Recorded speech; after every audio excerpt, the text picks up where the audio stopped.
નામો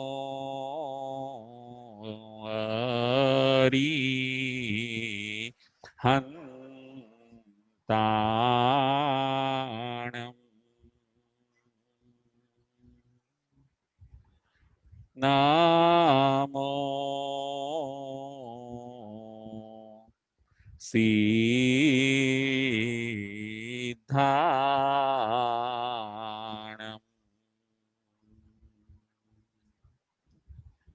નામો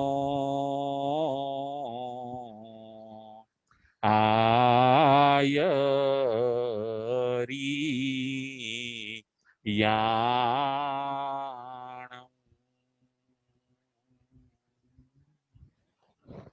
નામો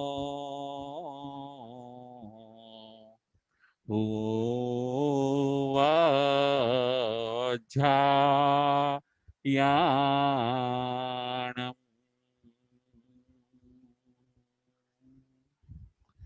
નામો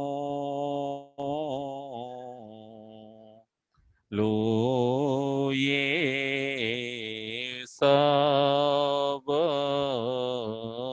સાહુણમ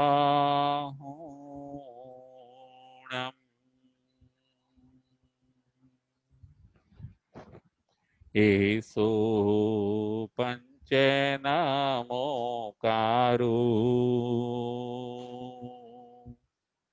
સબ પાવપણાસણો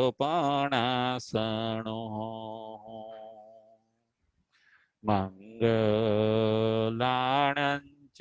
સવિસિમ પડમં હવઈ મંગલમ પડમં હવઈ મંગલમ સિદ્ધાણમ નમો કિચ્ચા સંજયાણમ ચ ભાવો સંતિ સંતિ કરેલોયે પત્તો ગઈ મણોત્તરમ પત્તો ગઈ મણોત્તરમ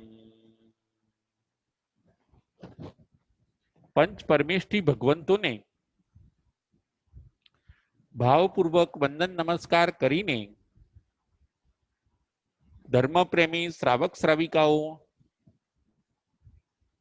ઉત્તરાધ્યન સૂત્ર અધ્યયન નંબર 19 પ્રવચન નંબર 49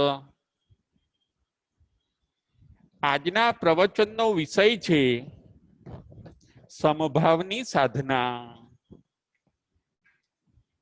મૃગાપુત્રનો અધિકાર સમભાવની સાધના આપણે સમભાવની સાધના કરીએ સંભાવની આરાધના કરીએ મૃગાપુત્ર પોતે સંભાવની સાધના કરે છે મુનિ જીવનની અંદર સમભાવ રાખવો પડે છે મુનિ જીવનની અંદર શાંતિ રાખવી પડે છે મુનિ જીવનની અંદર ઉતાવળ ચાલતી નથી મુનિ જીવનની અંદર આક્રોશ કરવાનો હોતો નથી હાલતા ચાલતા ઉઠતા બેસતા અનુકૂળ પરિસ્થિતિમાં કે પ્રતિકૂળ પરિસ્થિતિમાં બધાની અંદર સમભાવ રાખવાનો હોય છે મૃગાપુત્ર પોતે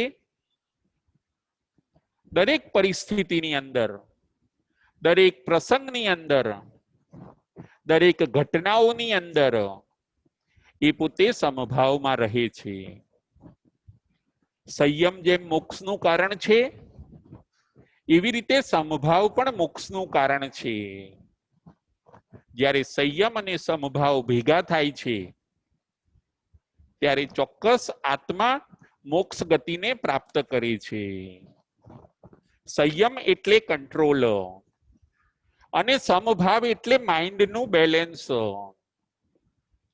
સમભાવની સાધના આજના આપણા પ્રવચનનો વિષય આ છે સંતોએ પણ સમભાવ રાખવાનો છે. ઉતાવળા થવાનું નથી, ગભરાવાનું નથી, ટેન્શન કે ડિપ્રેશનમાં જવાનું નથી. દરેક પરિસ્થિતિની અંદર સમભાવ.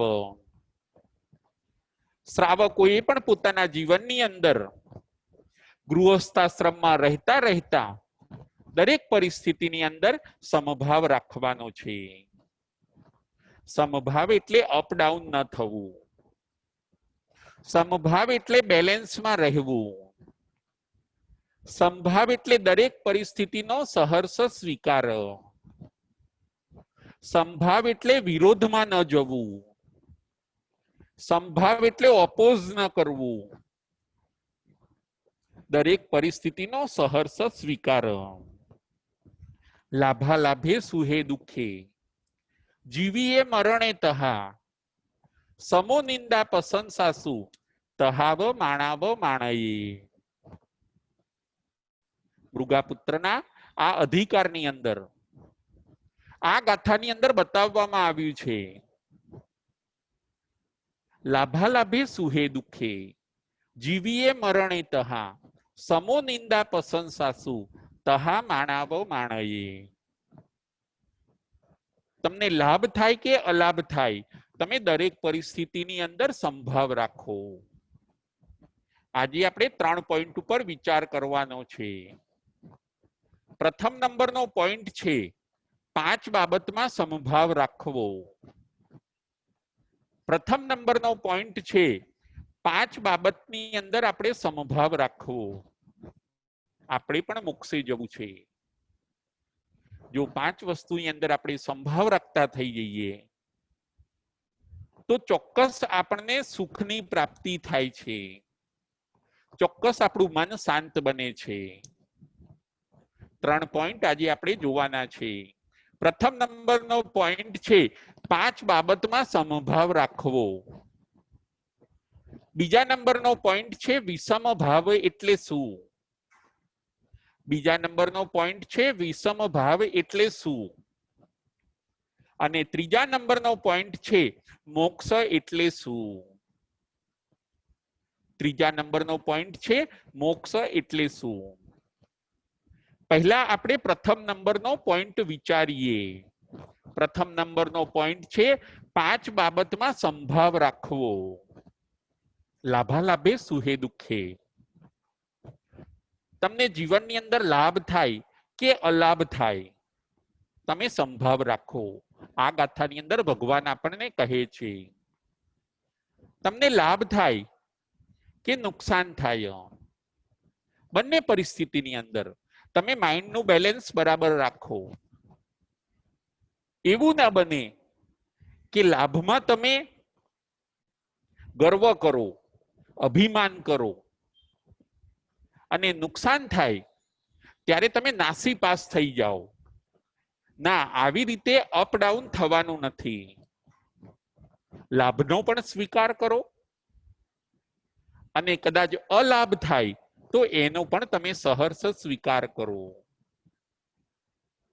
પ્રથમ નંબર, લાભમાં અને અલાભમાં સમભાવ.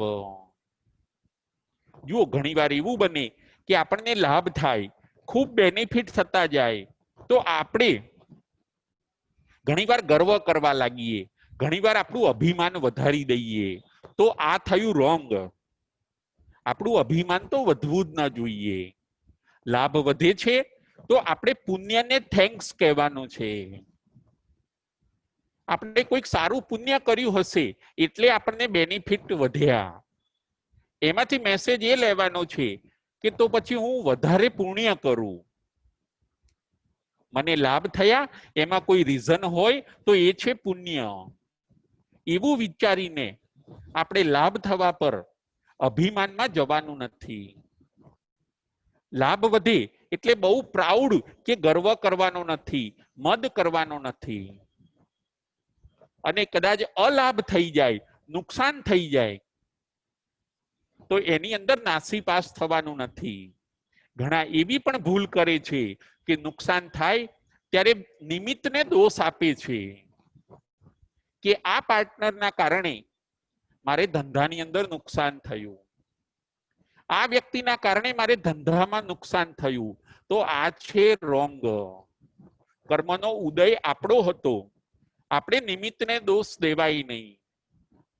લાભમાં કે અલાભમાં આપણે સહર્ષ બંનેનો સ્વીકાર કરવાનો, નિમિત્તને દોષ પણ નહીં આપવાનો અને અભિમાન પણ નહીં કરવાનું.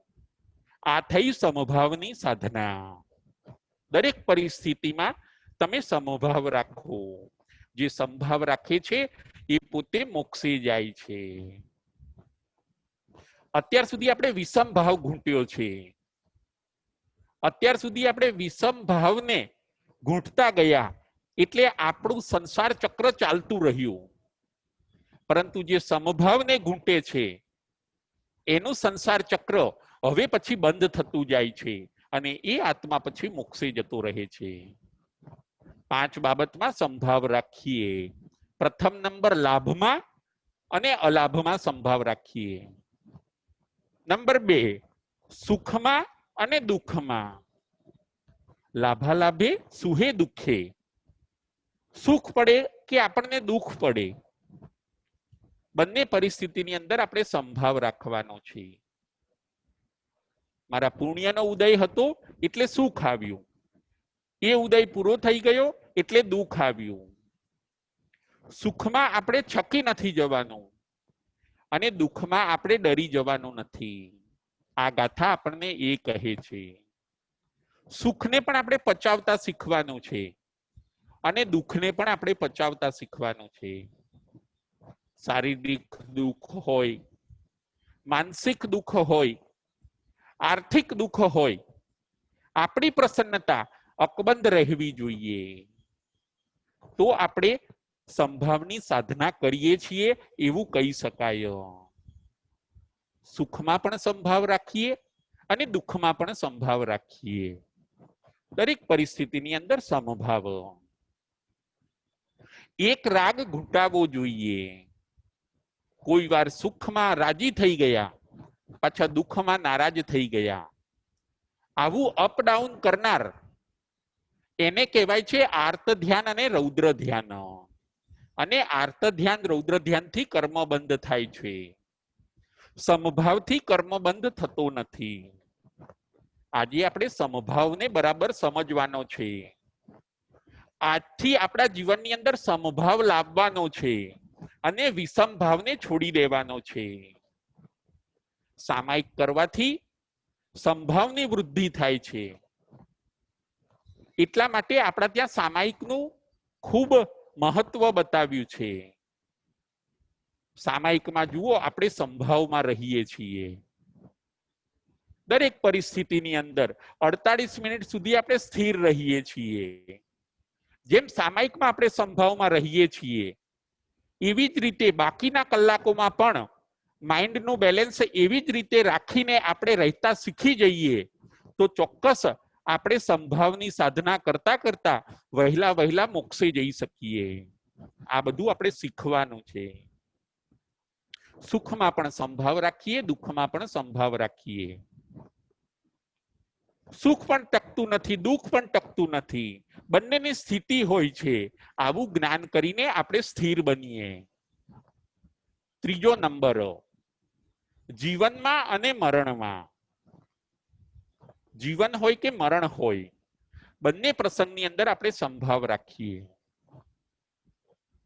જીવનની અંદર ખુશખુશાલ રહીએ અને મરણ નજીક આવે ત્યારે આપણે ડરી જઈએ, ગભરાઈ જઈએ. ના, એવું ન થવું જોઈએ. જીવન પણ સંભાવથી જીવીએ, શાંતિપૂર્વક જીવીએ, બીજાને ઉપયોગી થઈએ એ રીતે જીવીએ. અને મરણનો નજીક સમય આવે ત્યારે મરણનો પણ સહર્ષ આપણે સ્વીકાર કરીએ. અંતિમ સમયે જે આરાધનાઓ કરવાની છે એને ફાઇન રીતે, સરસ રીતે આપણે કરી લઈએ. તો આ થઈ સમભાવની સાધના.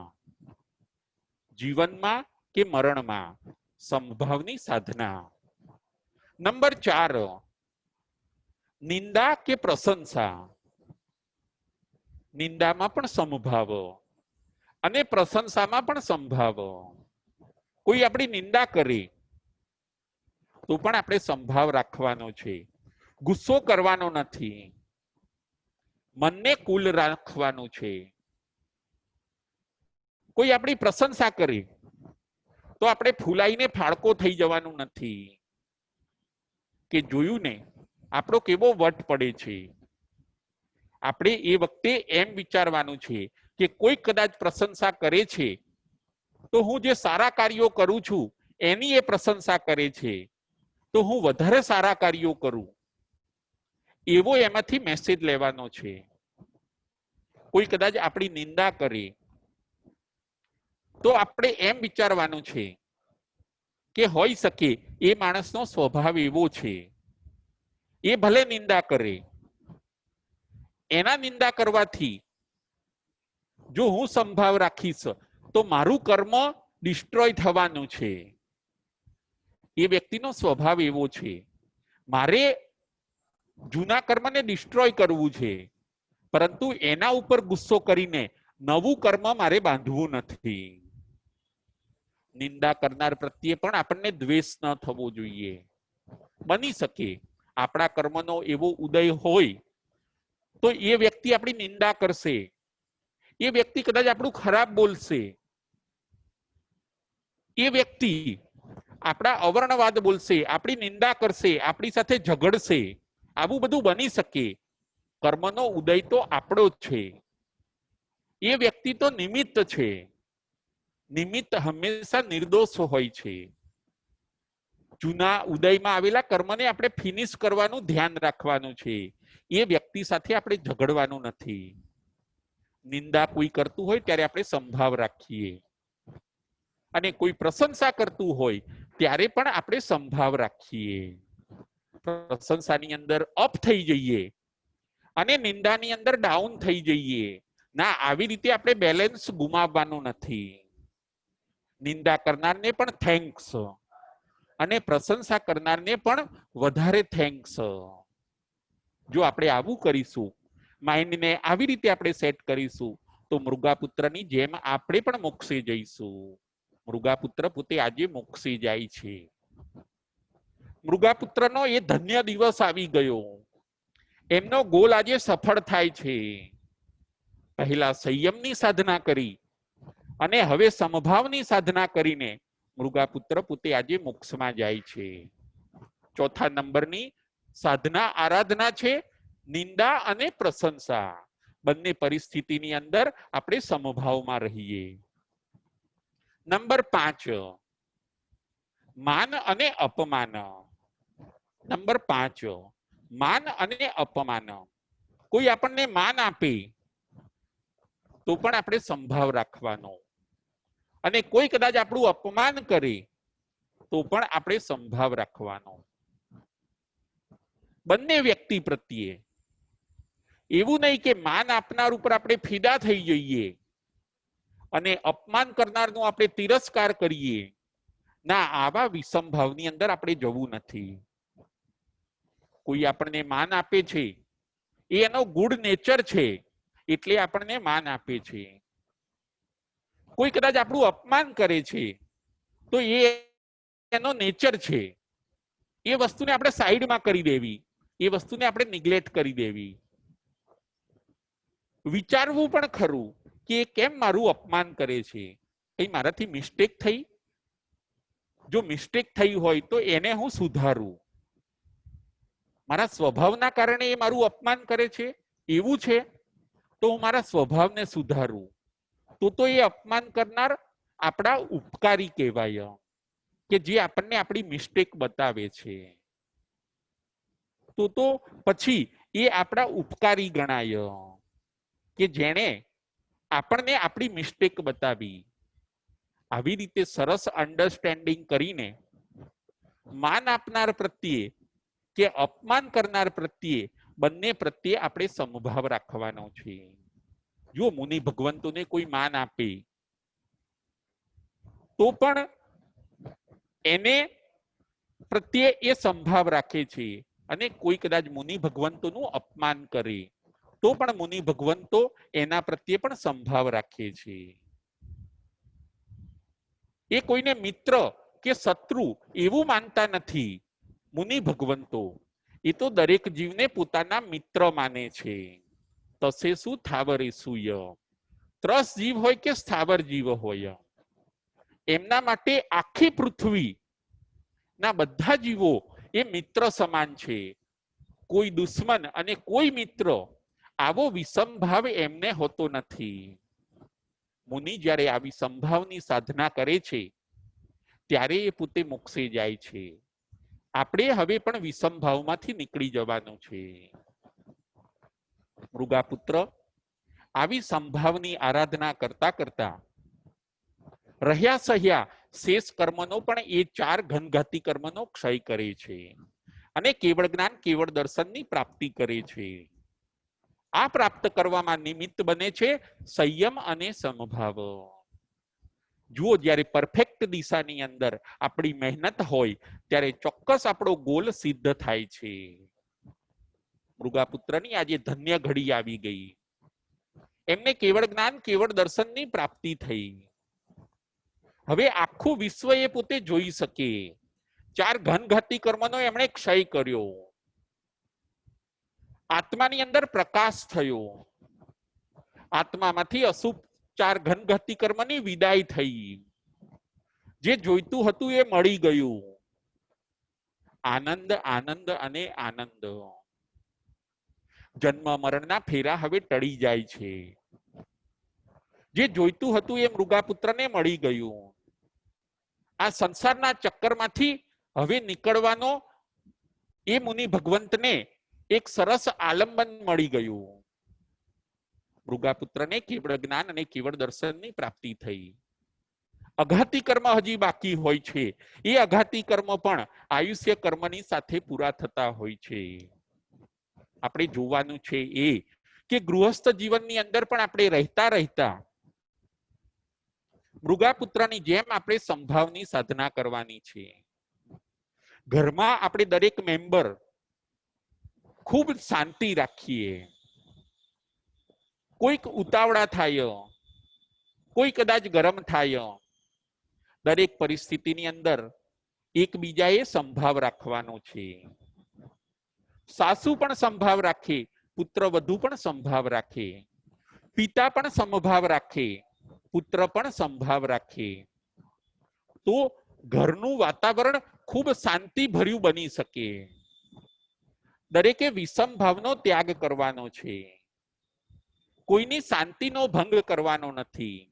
સમભાવ એટલે દરેકને દરેક પરિસ્થિતિમાં સમ રહેવું, દરેક સંજોગોમાં સમ રહેવું. સંભાવ એટલે બીજાને શાંતિ આપવી, બીજાને સુખ આપવું. એક વાત એ પણ આપણે ઘરમાં રહેતા રહેતા શીખવાનું છે કે આપણે કોઈની શાંતિનો ભંગ ન કરવો, કોઈના સુખનો ભંગ ન કરવો, પરંતુ એમની સુખ અને શાંતિમાં આપણે વધારો કરવો. એમની સુખ શાંતિમાં વધારે આપણે હેલ્પફુલ થવું. તો ચોક્કસ આપણને દરેક જીવો પ્રત્યે સંભાવ છે એવું કહી શકાય.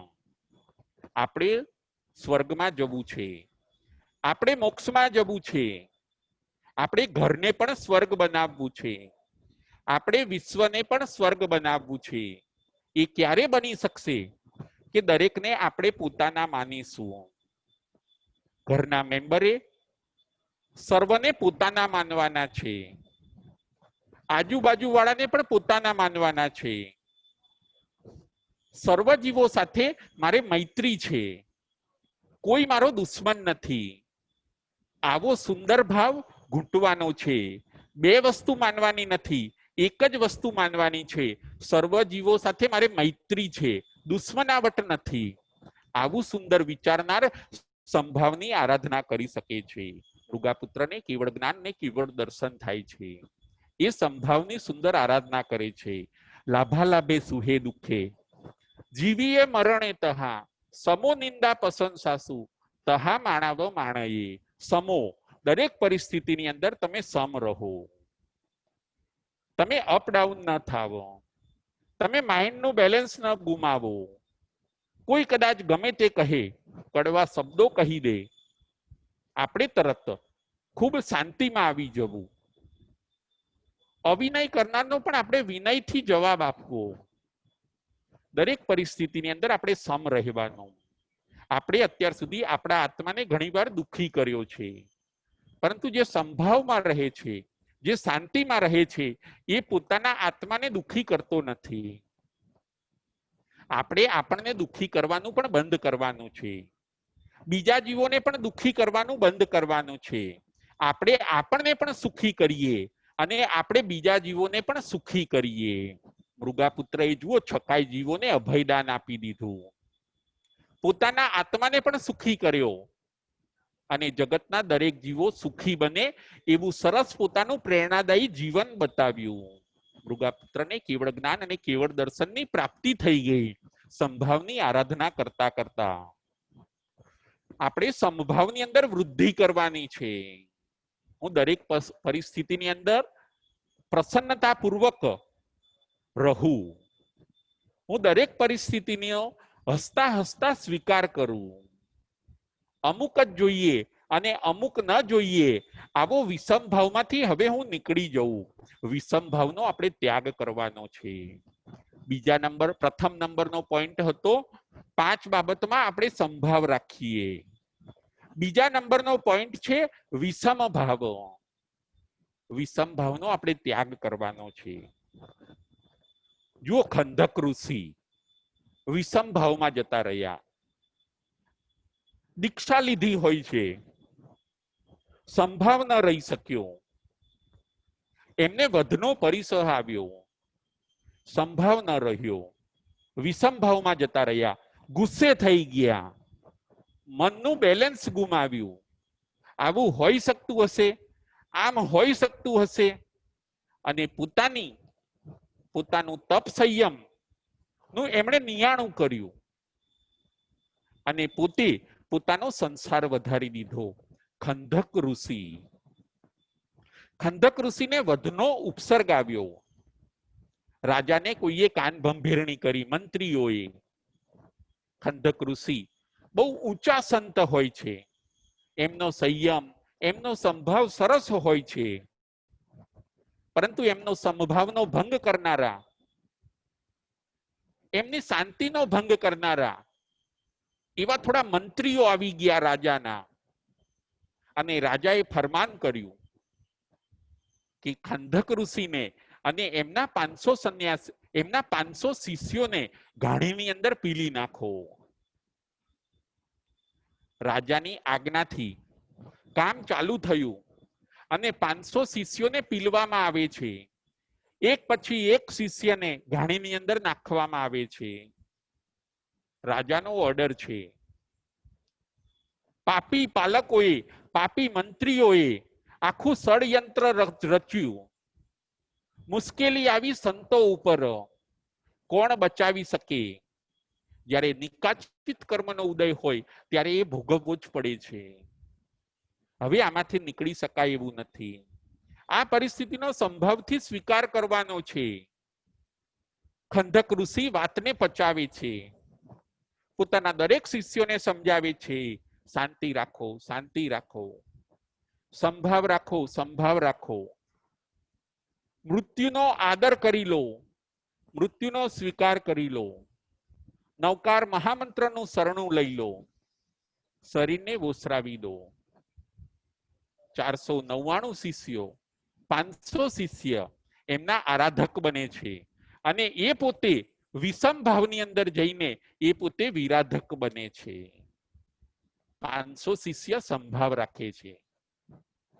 જ્યારે નાના શિષ્યને પીલવાનો હોય છે, બાળ સાધકને પીલવાનો હોય છે,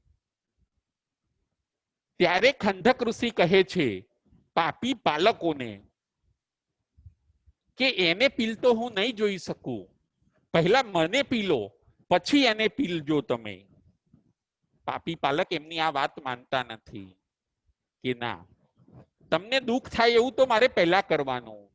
જો ઘણા મનુષ્યો પણ આવા હોય છે, બીજાને દુઃખ થાય એવું પહેલા કરશે, એવી રીતે આડા ચાલશે કે બીજાને કેમ તકલીફ થાય. ઘણા મનુષ્યો પણ એવા હોય છે. આ પાપી પાલકો એવા હોય છે. કે ના, તમારા દેખતા જ અમે બાળ મુનિને પી લીશું, તમને વધારે દુઃખ થાય એવું અમારે કરવું છે. જો કર્મનો ઉદય હોય છે. ખંધક ઋષિએ પહેલા કોઈક વાર આવા બાંધ્યા હશે કર્મ, 500 સાધુ ભગવંતોએ આવા કોઈક કર્મ એમણે બાંધ્યા હશે કે આજે એમને પીલાવવું પડે છે. કર્મનો ઉદય નિકાચિત હતો. પાપી પાલકો બાળ મુનિને પીલે છે. ખંધક ઋષિ પોતે જોઈ શકતા નથી. હવે એમની સંભાવની સાધના તૂટી ગઈ. હવે એમને એમ થઈ ગયું કે આવું તો હોતું હશે, મારું કીધું કેમ ન માને, હવે આવી જાઓ, હવે કાં તો હું નહીં અને કાં તો તમે નહીં. ખંધક ઋષિની સમભાવની સાધના તૂટી. એ પોતે વિષમ ભાવની અંદર ગયા કે આજે તો બરાબર ફેંસલો કરી દઉં. તમે તમારા મનમાં શું સમજો છો કે આજે કાં હું નહીં અને કાં તમે નહીં. સંતો સંભાવમાં રહે એનું મતલબ એ નથી કે સંતો કાયર છે. સંતો પાસે પણ શક્તિ હોય છે, સંતો પણ લબ્ધિધારી હોય છે, સંતો પણ શક્તિમાન હોય છે. તમે પાપી પાલકો એમ ન સમજતા કે હું કાયર છું.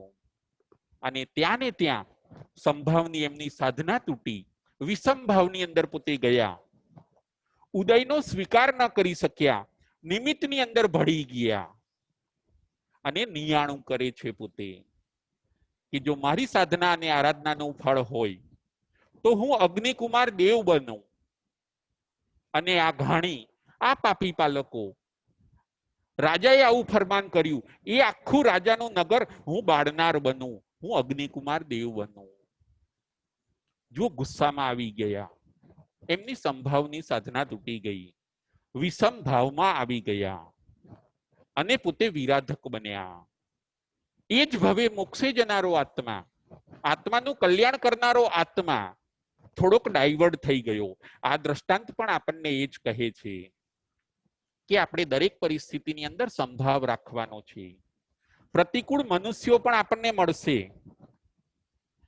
માથાનો દુખાવો કરે એવા મનુષ્યો પણ મળવાના, આપણને કોઈ હેરાન કરે એવી વ્યક્તિ પણ મળવાના, પરંતુ આપણે સંભાવ રાખવાનો છે.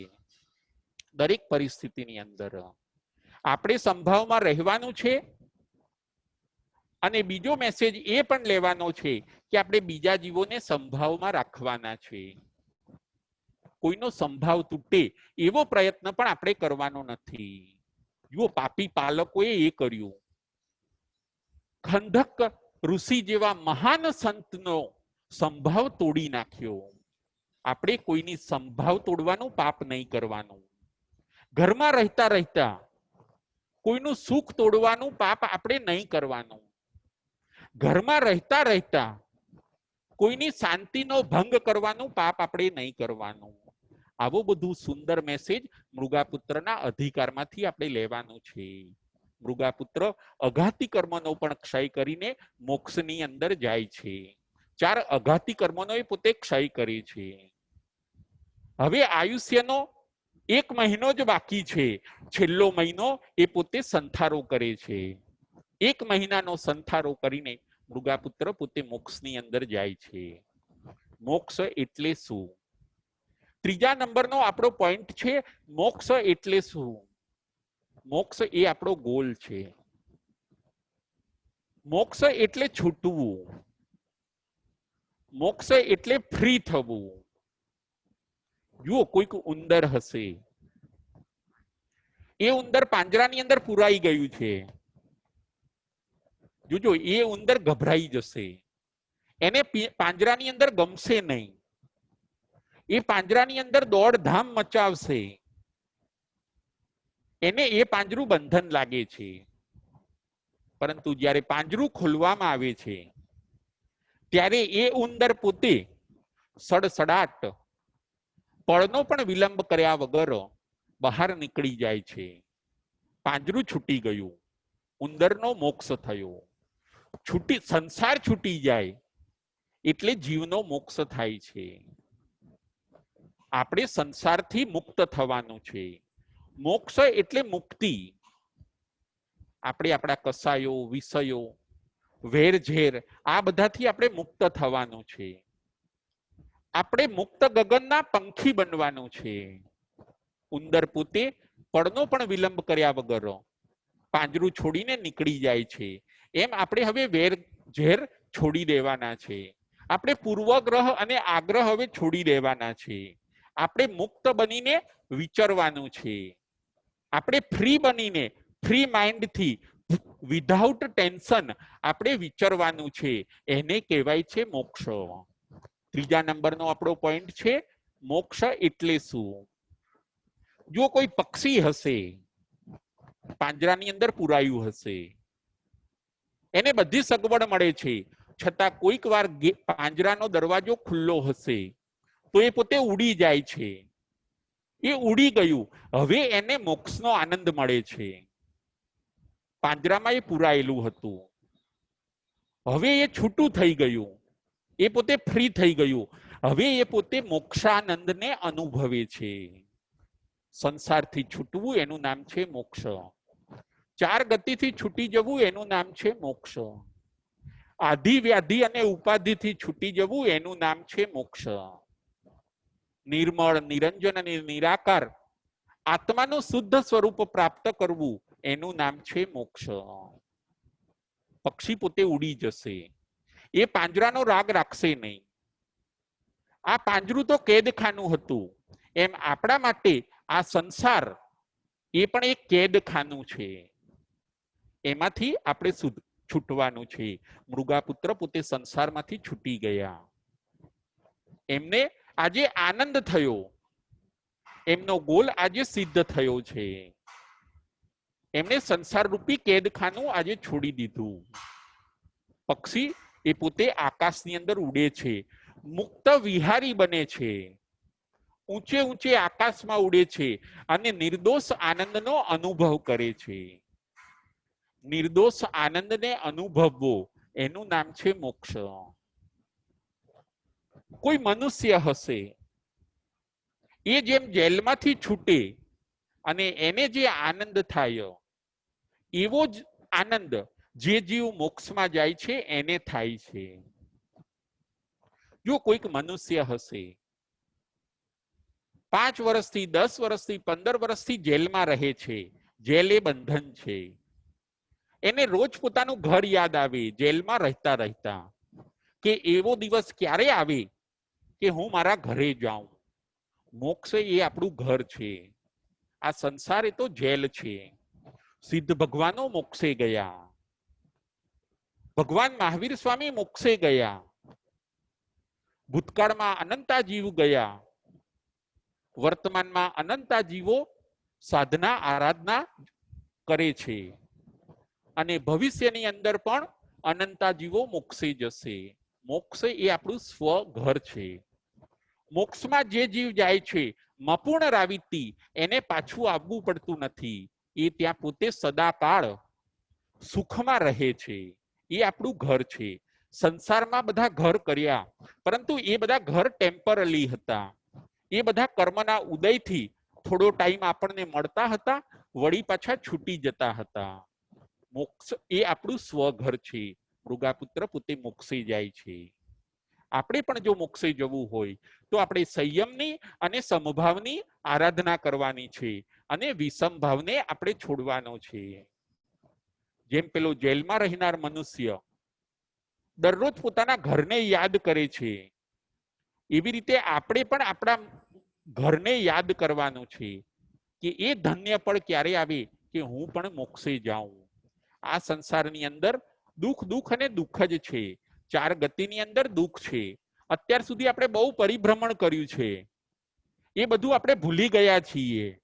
આપણે હવે એ બધું યાદ કરીને મૃગાપુત્રની જેમ દ્રઢ બનીને આપણે પણ મોક્ષે જવું છે, એ ભાવના આપણે દ્રઢ કરવાની છે. હવે સંસાર પરિભ્રમણનો આપણે અંત કરવાનો છે. હવે ભાવ ભ્રમણનો આપણે અંત કરવાનો છે અને આપણે રખડપટ્ટી બંધ કરીને આપણે આપણા સ્વઘર એવા મોક્ષમાં જવાનું છે. 45 લાખ યોજનની સિદ્ધ શિલા છે, એના ઉપર સિદ્ધ ભગવાન બિરાજમાન છે. જે આત્મા મોક્ષે જાય છે એને હવે સિદ્ધ ભગવાન કહેવામાં આવે છે. ત્યાં આગળ સિદ્ધ ભગવંતો હંમેશા રહે છે. નમો સિદ્ધાણમ પદથી આપણે એમને નમસ્કાર કરીએ છીએ. આત્મા ક્લીન થઈ જાય, આત્મા 8 કર્મોથી રહિત થઈ જાય, એને કહેવામાં આવે છે મોક્ષ. આપણે 8 કર્મોથી રહિત થવું છે. મૃગાપુત્ર 8 કર્મથી રહિત થયા. મૃગાપુત્રએ શાશ્વત સુખને પ્રાપ્ત કર્યું. એ સુખ હવે પરમેનન્ટ રહેવાનું, ક્યારેય જવાનું નથી.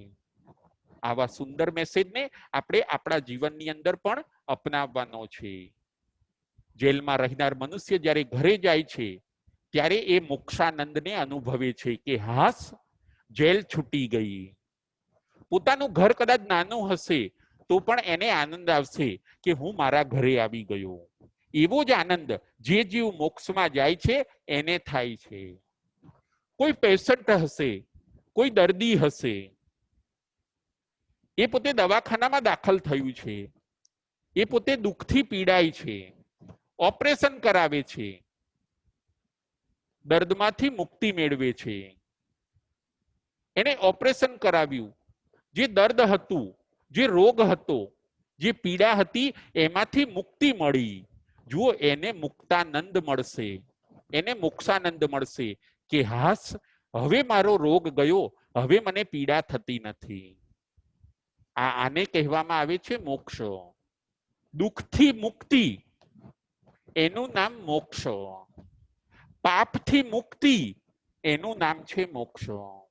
પેશન્ટને દુઃખથી મુક્તિ મળી જાય છે. એ ડોક્ટરને થેન્ક્સ કહે છે, ડોક્ટરનો આભાર માને છે, ડોક્ટરની આજ્ઞાને પાળે છે. એ હોસ્પિટલમાં રહેવાનું કહે ત્યાં સુધી રહે છે. રોગમાંથી મુક્તિ એનું નામ મોક્ષ. રોગ આપણા ત્યાં 3 બતાવ્યા છે: જન્મ, જરા અને મૃત્યુ. જન્મ પણ રોગ છે, મૃત્યુ એ પણ રોગ છે, અને વૃદ્ધાવસ્થા એ પણ રોગ છે. આત્માની અંદર આ બધા ઘૂસેલા રોગ છે. શુદ્ધ આત્મામાં, પરમાત્મામાં જન્મ, જરા કે મરણ હોતા નથી. આ બધો વિભાવ છે, આ બધી વૈભાવિક પર્યાયો છે. જે મોક્ષે જાય છે એના જન્મ, મરણ અને વૃદ્ધાવસ્થા છૂટી જાય છે. જો દર્દીનું દર્દ ગયું, એને મુક્તિનો આનંદ થશે, એને શાંતિ ફીલ થશે. પછી હવે એને બીજો ભાવ એમ થશે કે દર્દ ગયું, હવે જો ડોક્ટર સાહેબ રજા આપે તો હવે મારે મારા ઘરે જવું છે, હવે આ હોસ્પિટલને પણ છોડી દેવી છે. અને એવું બને છે કે 2 દિવસે, 5 દિવસે, 10 દિવસે જ્યારે ડોક્ટર રજા આપે છે ત્યારે એ વ્યક્તિ હોસ્પિટલને છોડીને પોતાના ઘરે આવી જાય છે કે હાસ, હવે દર્દ પણ ગયું અને હોસ્પિટલ પણ ગઈ. પોતાનું ઘર નાનું હશે છતાં એ ત્યાં આવીને રહે છે, કેમ કે એ પોતાનું સ્વઘર છે. દુનિયા ભલે મોટી હોય તોય એ હોસ્પિટલ જેવી છે, અને સિદ્ધશિલા કદાચ નાની હોય છતાં પણ એ આપણું સ્વઘર છે. મૃગાપુત્ર એ પોતે સ્વઘરમાં ગયા. મૃગાપુત્રએ પોતાના આત્માનું કલ્યાણ કર્યું. આજે મૃગાપુત્રનો અધિકાર અહીંયા આપણો પૂરો થાય છે. આપણે પણ આજના પ્રવચનની અંદરથી એ શીખવાનું છે કે મૃગાપુત્રની જેમ આપણે સંયમમાં રહીએ, સમભાવમાં રહીએ. આપણે હંમેશા સંભાવમાં રહીએ, બીજા જીવોને પણ સંભાવમાં રાખીએ, દરેકને સાતા આપીએ, કોઈની શાંતિનો ભંગ ન કરીએ. અને આવી સુંદર આરાધના, સાધના કરતા કરતા આપણે પણ મોક્ષના શાશ્વત સુખોને અનુભવીએ. જે આત્માઓ આવા મૃગાપુત્રની જેમ પુરુષાર્થ કરશે, આંતરિક સાધના પોતાની સમભાવની વધારશે, એ ચોક્કસ પોતાના આત્માનું કલ્યાણ કરીને મોક્ષના શાશ્વત સુખોને પામશે. બોલો મહાવીર સ્વામી ભગવાન કી જય.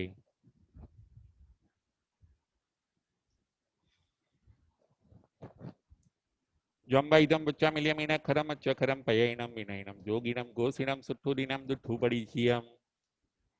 કાલે કહો સજાઓ, કાલે ના કહો સજાઓ, સજાઈએ સજાયમ સજાઈએ ના સજાયમ.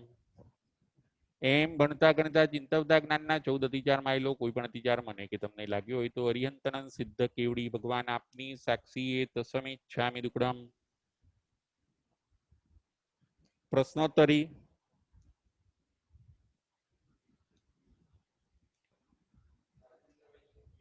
રાજેન્દ્રભાઈ સંઘવી. જય જિનેન્દ્ર રાજુભાઈ. જય જિનેન્દ્ર. આપણે આજે સમજાવ્યું કે મુગાપુત્ર મોક્ષમાં ગયા. બાકી તો માર્કીનું આપણે વૈક્રિય શરીર હોય, બધી તિર્યંકના બધાના શરીર હોય છે, મનુષ્યના શરીર હોય, દેવલોકમાં શરીર હોય. તો આ આત્માનું સ્વરૂપ ત્યાં કેવી રીતનું રહેતું હશે મોક્ષની અંદર? બરાબર છે. સિદ્ધ થયા પછી એમનું અને ત્યાં રહેવાની સગવડ કેવા પ્રકારની હોય એ આત્માની? બરાબર છે રાજેન્દ્રભાઈ. મોક્ષમાં જે જીવ જાય છે એમને શરીર હોતું નથી રાજેન્દ્રભાઈ.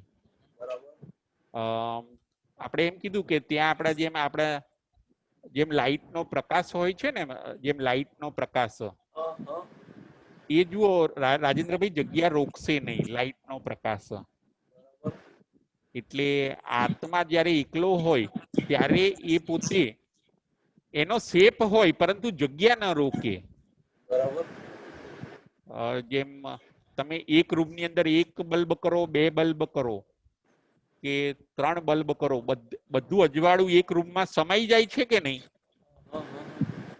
તમે ગમે એટલા બલ્બ ચાલુ કરો, 5 બલ્બ 10 બલ્બ લાઈટ ના ચાલુ કરો રૂમની અંદર, બધો પ્રકાશ અંદર સમાઈ જાય છે. સિદ્ધ શિલામાં આત્માનો પ્રકાશ જ હશે.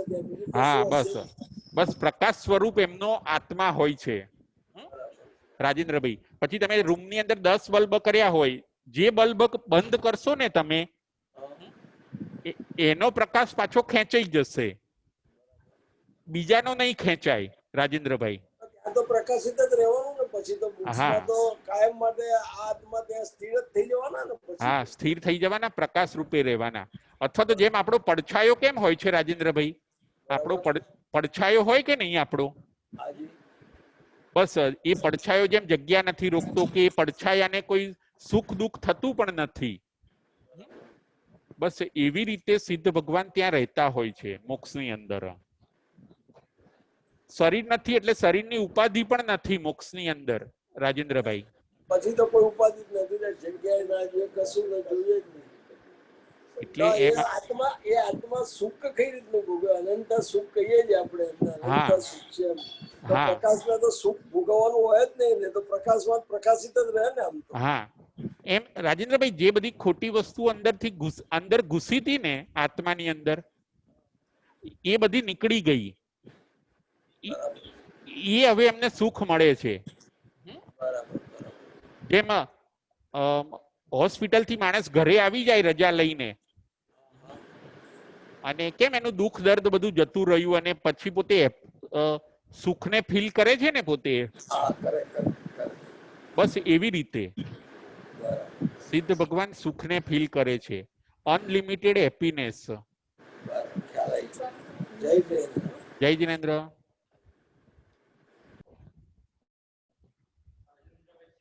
રાજેન્દ્રભાઈ શેઠ. પ્રણામ ગુરુજી. પ્રણામ.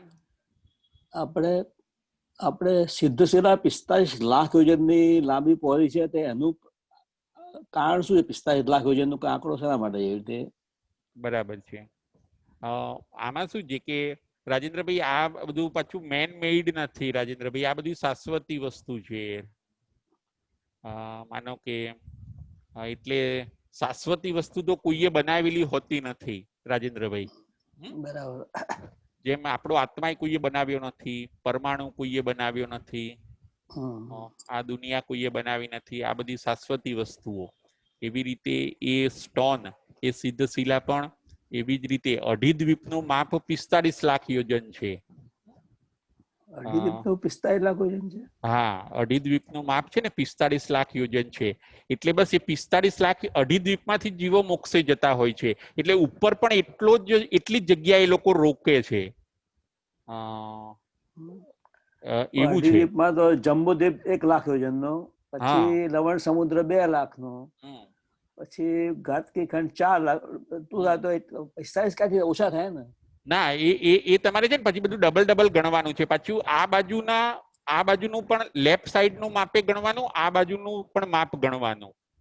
એવી રીતે તમે જો તમે એકવાર બરાબર શાંતિથી કાઉન્ટ કરજો રાજેન્દ્રભાઈ, તો તમને ખ્યાલ આવશે કે બસ 45 લાખ યોજન માંથી અને 15 કર્મભૂમિમાંથી જીવો મોક્ષે જતા હોય છે. અને એટલે પછી એ જ્યાં બધા ઉપર ભેગા થાય છે ને, માનો કે એ જગ્યા પણ એટલી જ છે રાજેન્દ્રભાઈ. હા, એટલે પેલો બોક્સ સીધી લીટીમાં હા, જીવ જતો હોય એના હિસાબે એના હિસાબે હા, બસ એટલી જ ઉપર પણ એટલી જગ્યા રોકાય છે. એટલે એટલી જગ્યા ફિક્સ થઈ ગઈ છે. કારણ કે પછી અલોક ચાલુ થાય છે. પછી ધર્માસ્તી કઈ હોતો નથી, એટલે એ પોતે જીવ આગળ જઈ શકતો નથી અને ત્યાં પોતે સ્થિર થઈ જાય છે. તમે ખાસ આને થોડુંક સમજશો ને તો તમને ચોક્કસ 45 લાખ યોજનનો આંકડો મેળવી છું. એટલે હા, એ ક્લિયર કરજો રાજેન્દ્રભાઈ, જરૂર. બરાબર છે, થેન્ક યુ. બરાબર, ઓકે સર. ચાલો, આજના પ્રશ્ન, આજના આપણા વ્યાખ્યાનનો વિષય શું હોય છે? આજના આપણા પ્રવચનનો વિષય શું હોય છે? રીટાબેન મહેતા. જય જિનેન્દ્ર રાજુભાઈ. જય જિનેન્દ્ર. આપણે આજનો વિષય છે સંભાવની સાધના, અને એટલે મૃગાપુત્રનો અધિકાર એમાં. બરાબર છે, બરાબર છે. સંભાવની સાધના એ આપણા પ્રવચનનો વિષય હોય છે. હવે આપણે આપણી લાઈફ જીવતા જીવતા શું રાખવાનો છે? સંભાવ રાખવાનો છે. હા, દરેક પરિસ્થિતિની અંદર આપણે સંભાવ રાખવાનો છે. ખ્યાલ આવ્યો? કદાચ આપણે વિષમ ભાવ કરીએ તો પણ જે બનવાનું હોય છે બને છે રીટાબેન. એટલે આપણે ગમે એટલી ચિંતા કરીએ કે ટેન્શન કરીએ કે ગુસ્સે થઈએ કે ના થઈએ, પરંતુ જે બનવાનું હોય તે બને જ છે પોતે. તો પછી કેમ આપણે પછી તો પછી આપણે કોઈ વિષમ ભાવમાં અપડાઉન થયા વગર આપણે માઇન્ડને બેલેન્સમાં રાખવું, એનું નામ છે સંભાવ. ખ્યાલ આવ્યો? હા, ખ્યાલ આવ્યો. બહુ સરસ, બહુ સરસ. જય જિનેન્દ્ર. જય જિનેન્દ્ર. કઈ 5 બાબતમાં સંભાવ રાખવાનો? બીજો પ્રશ્ન, કઈ 5 બાબતની અંદર આપણે સંભાવ રાખવાનો? મિતુબેન શાહ.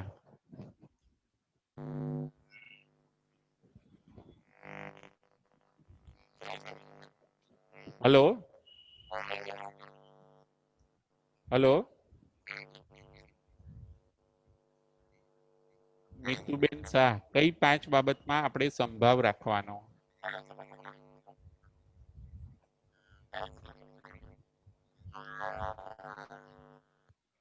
હલો, જય જિનેન્દ્ર. હા, જય જિનેન્દ્ર. બોલો બોલો. હલો. હા, જય જિનેન્દ્ર. જય જિનેન્દ્ર, બોલો. હા, પહેલો પોઈન્ટ છે કે લાભ હોય કે અલાભ હોય, એ કોઈ પણ પરિસ્થિતિ આવે તો એમાં સંભાવ રાખવો જોઈએ. બીજો પોઈન્ટ છે સુખ અને દુઃખ, જે પણ પરિસ્થિતિ આવે તેમાં આપણે સંભાવ રાખવો જોઈએ. ત્રીજો પોઈન્ટ છે જીવનમાં અને મરણમાં કોઈ પણ પ્રસંગ બને તો એ બંને પ્રસંગમાં આપણે સંભાવ રાખવો જોઈએ. ચોથો પોઈન્ટ છે નિંદામાં પણ સંભાવ રાખવો જોઈએ અને પ્રશંસામાં પણ સંભાવ રાખવો જોઈએ.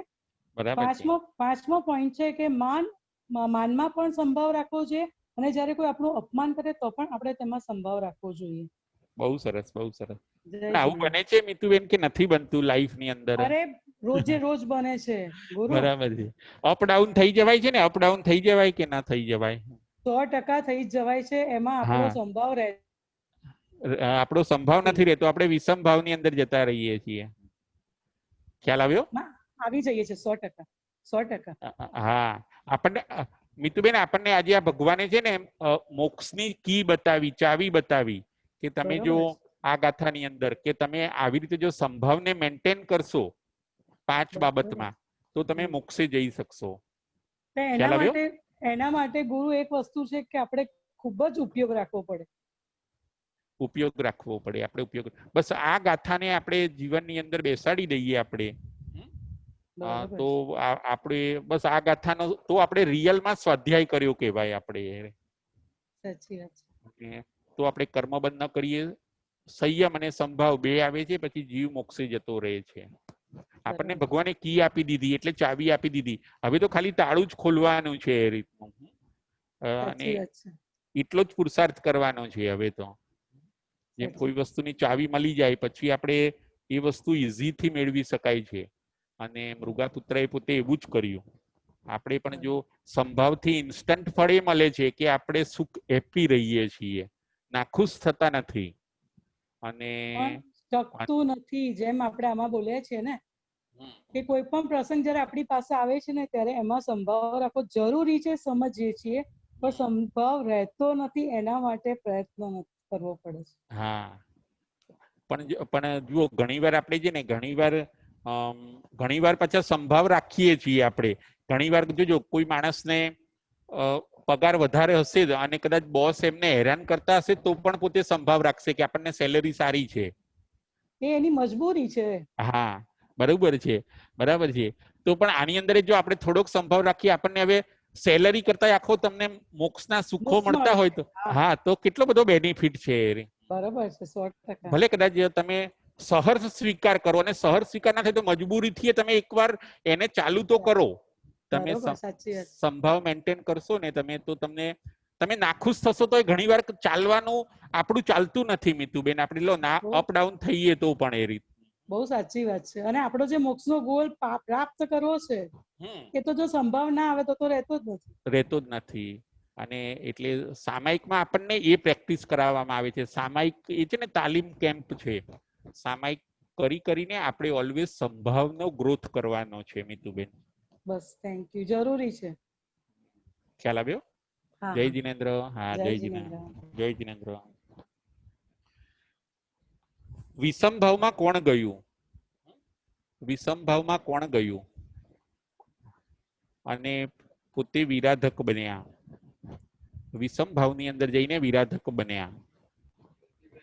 જ્યોતિબેન શાહ. જ્યોતિબેન શાહ. જય જિનેન્દ્ર. જય જિનેન્દ્ર. ખંડક મુનિ, ખંડક ઋષિ બન્યા. બરાબર છે, ખંડક ઋષિ બન્યા. એ પોતે શું થયું? ગુસ્સામાં આવી ગયા, વિષમ ભાવમાં જતા રહ્યા અને ઓપોઝ કર્યો પરિસ્થિતિનો, કર્મના ઉદયનો. પોતાના બાળ મુનિને એ જોઈ ન શક્યા, એ બાળ મુનિને પિલાતા જોઈ ન શક્યા પોતે, અને એમનો સંભાવ તૂટી ગયો એટલે એ પોતે વિરાધક બને છે. ખ્યાલ આવ્યો જ્યોતિબેન? હા, જય જિનેન્દ્ર. જય જિનેન્દ્ર. હવે કયા 3 પોઈન્ટ ઉપર આજે આપણે વિચાર કર્યો? કયા 3 પોઈન્ટ ઉપર આજે આપણે વિચાર કર્યો? રાજેન્દ્રભાઈ સંઘવી. 5 બાબતમાં સંભાવ રાખવાનો. વિસંભાવ એટલે શું એ અને મોક્ષ એટલે શું એ 3 વિષય ઉપર આપણે આજે સમજ્યા. બરાબર છે, બરાબર છે. ફરીથી બોલી જાવ જ્યોતિબેન, કયા 3 પોઈન્ટ ઉપર આપણે સમજ્યા? 5 બાબતોમાં સંભાવ રાખવાનો એક પહેલો નંબર. બીજો નંબર વિસંભાવ એટલે શું, અને ત્રીજો પોઈન્ટ છે મોક્ષ એટલે શું. બરાબર છે, બરાબર છે. એટલે આપણે સંભાવમાં રહેવાનું ને વિસંભાવ શું કરવાનો? છોડી દેવાનો જ્યોતિબેન. હા, રાગ દ્વેષમાં નહીં જવાનું, આપણે સંભાવમાં રહેવાનું. બહુ સરસ, બહુ સરસ. હવે છેલ્લો પ્રશ્ન, મોક્ષ એટલે શું? છેલ્લો પ્રશ્ન, મોક્ષ એટલે શું? મૃગાપુત્ર પોતે મોક્ષે ગયા.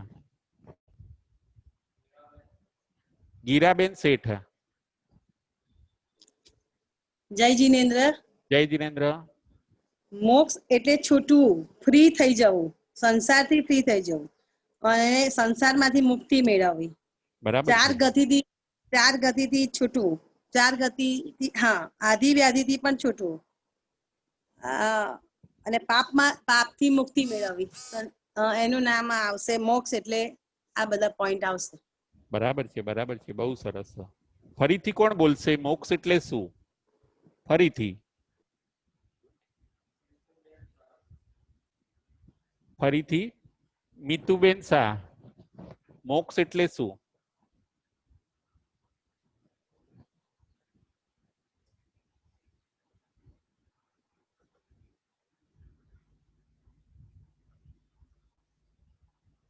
મોક્ષ એટલે શું? ફરીથી કોઈને બોલવું હોય તો.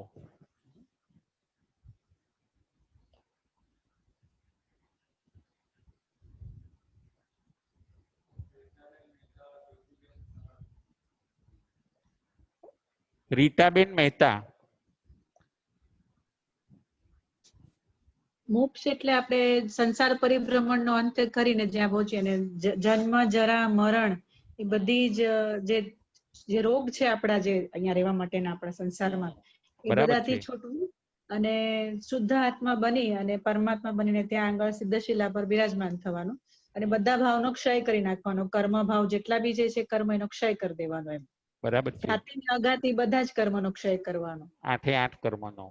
8 8 કર્મનો ક્ષય કરી ને બરાબર છે. સિદ્ધશિલા. હા, બહુ સરસ, બહુ સરસ. મોક્ષ. ફરીથી કોઈને કહેવું હોય તો મોક્ષ એટલે શું? ફરીથી મોક્ષ એટલે શું? ફરીથી કોઈને જવાબ આપવો હોય તો.